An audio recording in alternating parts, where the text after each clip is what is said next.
When COVID-19 hit, a lot of persons lost their income and people needed help, and they were searching for it everywhere. We wanted to find a way to have all the information that persons were looking for in one cohesive space. Through the US Embassy, we got a wildlife impact grant to help create covidcohesive.com, an online platform that captures the key available resources of Trinidad and Tobago used during the pandemic. Resources included charities, cloth mask makers, delivery drivers, online groceries, mental health help, and even contacts to resources such as the manufacturers of ventilators and other COVID-19 critical equipment. The database is intended to be used by anyone. The question we really wanted to answer was, if Trinidad and Tobago was hit really badly, who do you go to for help? And over the last year, this is what we have learned. If you're in a pandemic in Trinidad and Tobago, there are 4 main sources of assistance available to you. Your neighborhood. In my hometown of Versonia, neighbors banded together and began a hamper distribution service. Our neighborhood WhatsApp group was very instrumental in organizing this. And if your neighborhood does not have one, I think you should create one now. We also saw corporate Trinidad engaging NGOs to create and distribute hampers, almost like overnight charities. Your local charity.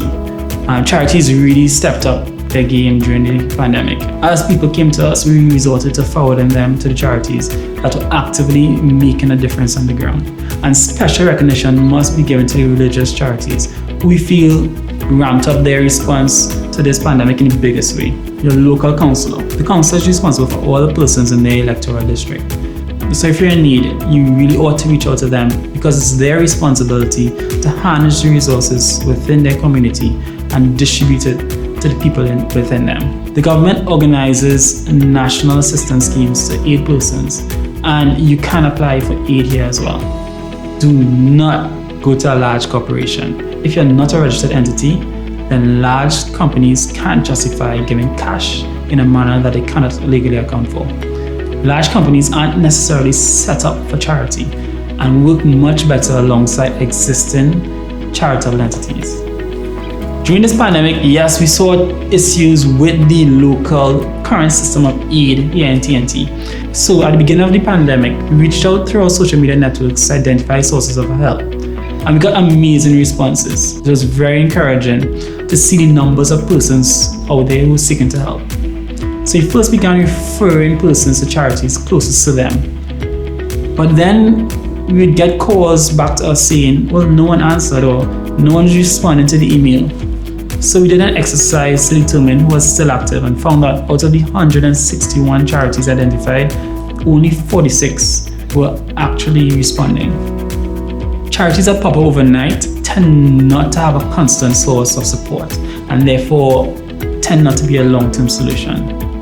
Long-standing charities, since they were more recognizable, were quickly overwhelmed with requests. Some of the charities we call that we knew were doing really good work on the ground requested not to be included in our list because the demands on them were just too great. When a charity seeks to provide help outside of its catchment area, it caused logistical issues in that a charity from Port of Spain will be providing aid to persons in San Fernando or beyond. My neighborhood distribution network got requests from Manzanillo. So if you think about it, that's a gas and time overlapping. And also it left room for proactive families to make multiple requests to multiple charities and receive numerous hampers at the cost of other persons. This is where local councillors come in. We made a visit to the office of the mayor in Arima, who took the time to explain exactly how aid and the system of local government ought to work. The mayors and councillors are in the best position to organize a cohesive strategy since they have the inherent legitimacy due to the responsibility of their post, and they have access to the electoral list so they can eliminate duplication by only serving persons within their electoral district. If I were in a pandemic and struggling for food, I would approach my local charity and offer to trade my time and talent in exchange for food. If I weren't struggling for food and wanted to help, I would still approach the closest registered charity and offer my time, talent, or treasure. I'd also encourage that charity to work alongside their local councillor and the local companies.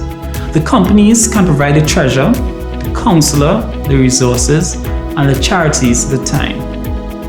Please stop in at covidcohesive.com or contact us at contact@covidcohesive.com to let us know how you could help contribute to this initiative.